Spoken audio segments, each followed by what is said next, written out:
Assalamualaikum warahmatullahi wabarakatuh. Selamat datang kembali teman-teman di channel Problem Catur. Semoga kita semua diberikan kesehatan dan rizki yang melimpah oleh Allah Subhanahu wa taala. Amin. Setelah ditahan remis di game 1 round 7 oleh Vladimir Karjakin Sergei, di game kedua ini Karjakin pegang buah putih dan Vladimir pegang buah hitam. Dimulai dari E4 E5, kuda F3, kuda ke C6, gajah ke B5, A6, gajah ke 4 dan kuda ke F6. Pembukaan Ruy Lopez varian Zaintsev ini dimainkan oleh Karjakin Sergei. Di sini Karjakin Sergei langsung rokade pendek dan gajah ke E7 mempersiapkan untuk rokade, benteng ke E1 menjaga pion yang di E4. B5, gajah ke B3, D6, C3. Di sini hitam langsung rokade pendek. H3 untuk menahan laju kuda atau gajah. Gajah ke B7 dengan target pion yang di E4 tersebut akan diincar oleh Vladimir. Dilanjutkan dengan D4, mengajak pertukaran pion pusat ini untuk mengosongkan petak dan sekaligus putih jika dimakan akan menang tekanan di sini. Namun di sini Fedosey Vladimir menjawab benteng ke E8, kuda B ke D2 dan gajah ke F8. Sekaligus mengosongkan ruang pusat tersebut dan menjaga pion yang di G7. A3, H6, gajah ke C2 dan D5. Perhatikan bahwa pion sentrum tersebut saling menggigit, tapi kedua pemain belum ada memukul. Setelah didorong pion tersebut ke D5 teman-teman, maka di sini dipukul pion tersebut oleh Karjakin. Dan setelah dipukul oleh kuda dan kuda mukul kuda, benteng mukul kuda. Kuda ke F3 untuk mengancam benteng. Benteng kembali lagi ke E8. E5, jelas di sini sudah mulai terusik dari Vladimir teman-teman dengan langkah pion tersebut. Kuda ke E4 meminta dipukul oleh gajah. Di sini Karjakin memilih menaikkan gajah tersebut ke F4. C5, badai pion dimulai dari sayap menteri, namun di sini ditahan oleh Karjakin Sergei dengan mendorong pion ke 4. F5, bisa dari Karjakin sebenarnya enpasan pion yang di F ini, tapi itu lebih baik dia menggerakkan pion ke H4.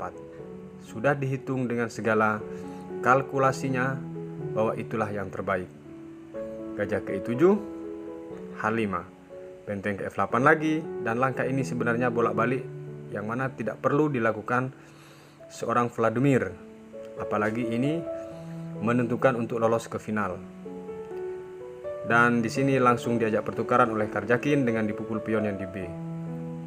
Pion mukul pion dan benteng mukul benteng, gajah mukul benteng. E6, langkah ini sebaiknya daripada Vladimir adalah menaikkan gajah ke D6, mengajak pertukaran paksa di sini. Dan jika dipukul, langkah terbaik ini memang untuk Karjakin, maka datang menteri mukul gajah tersebut, menteri ke E2 dan menteri mukul pion. Ini akan berakhir keremis, makanya langkah itu tidak dilakukan oleh Fedosey Vladimir. Kembali ke posisi saat pion didorong ke E6 teman-teman.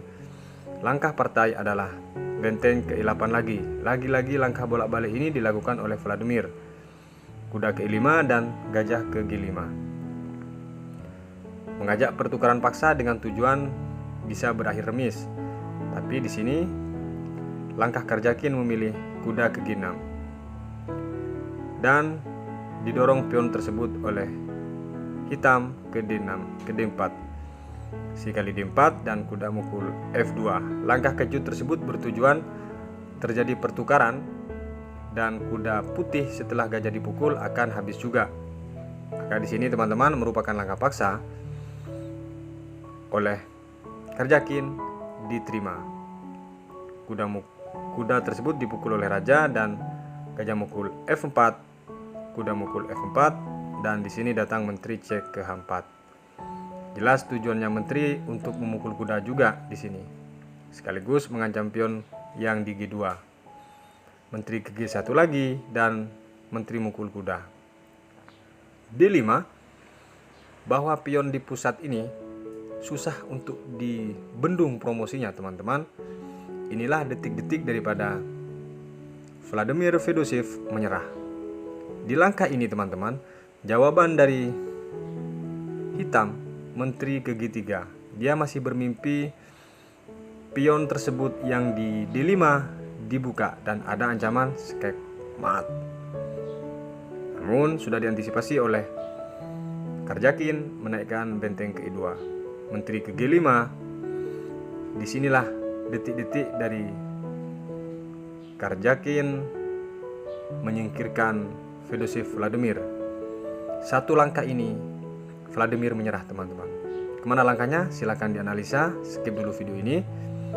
Dan jika benar teman-teman pemikirannya setara dengan Karjakin Sergei, langkah yang membuat Vladimir itu dipaksa menyerah adalah menteri ke D2, memaksa pertukaran di sini. Dan jika di posisi ini menteri memukul pion yang di H5 tersebut, maka promosi ini akan melaju dan susah untuk dihindari teman-teman. Penjagaan ini agak ketat.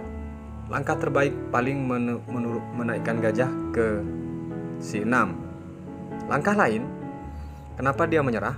Di saat posisi menteri hitam tersebut diadu dengan menteri ke D2 ini, memukul menteri ke D2 tersebut, misalnya langkah terbaik menurut analisa engine, maka dipukul oleh benteng, gajah mukul D5, dan karena untuk antisipasi dipukul lagi oleh benteng dan benteng kali E6, maka pion yang di C dan di B ini habis. Pada akhirnya satu perwira ketinggalan jelas mutlak dari Karjakin, lolos ke babak final. Walaupun benteng ini ke 6, tentu gajah akan mukul pion yang di F5. Dengan jelas bahwa ini ada ancaman emat ketika gajah menduduki petak G6 tersebut. Baik, dengan begini teman-teman, Fedoseev Vladimir tersingkir dari World Cup 2021 dan akhirnya Karjakin Sergei bertemu dengan Duda Kristov di round 8 final karena Magnus Carlsen juga tersingkir oleh Duda. Sekian dulu video kali ini, semoga bermanfaat. Wassalamualaikum warahmatullahi wabarakatuh.